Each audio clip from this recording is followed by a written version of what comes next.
యాదాద్రి శ్రీ లక్ష్మీ నరసింహ స్వామివారి ఆలయంలో నిత్య ఆరాధనల అనంతరం రాత్రి 9 గంటలకు శ్రీ స్వామివారికి శృంగార డోలోత్సవంను ఆలయ ప్రధానార్చకులు, ఉప ప్రధానార్చకులు, అర్చక బృందం, వేద పండితులు, పారాయణికులు అత్యంత వైభవంగా నిర్వహించెదరు. ఈ వేడుకలలో ఆలయ అధికారులు, ఉద్యోగ సిబ్బంది, భక్తులు పాల్గొన్నెదరు. అనంతరం పండిత సన్మానము, ఉత్సవ పరిసమాప్తి గావించబడును. ఈ వేడుకలలో ఆలయ అధికారులు, ఉద్యోగ సిబ్బంది, భక్తులు పాల్గొని స్వామివారిని దర్శించుకొనెదరు. శృంగార డోలోత్సవముల యొక్క ప్రత్యేకతలు: డోలము అనగా ఊయల అని అర్థము. శ్రీ స్వామివారికి, అమ్మవారికి వివిధ నామ సంకీర్తనలతో శృంగార డోలోత్సవ వేడుకలు నిర్వహించుట ఎంతో విశేషమైనది. మంచస్థ మధుసూదనం అని శృతి వ్యాఖ్య.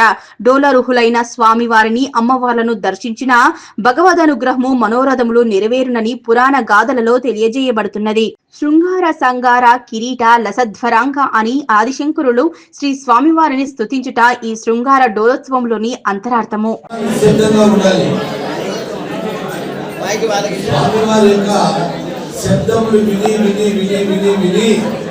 స్వామివారు అలసి సొలసి ఆనంద డోలిక పైన స్వామి పవలించి ఉన్నాడు.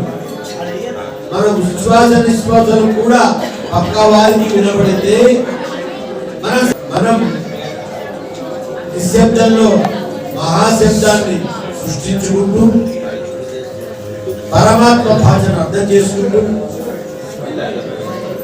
శిశువులు వేత్తి, పశువులు వేత్తి కన్యాదానం చేసిన తర్వాత కన్యాదానం చేసిన వారు వ్రతం చేసుకుంటే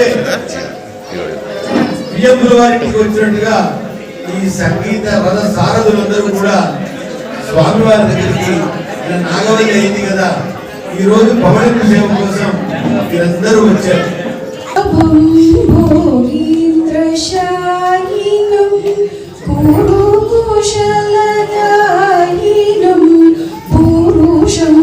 శాశ్వతం కలయే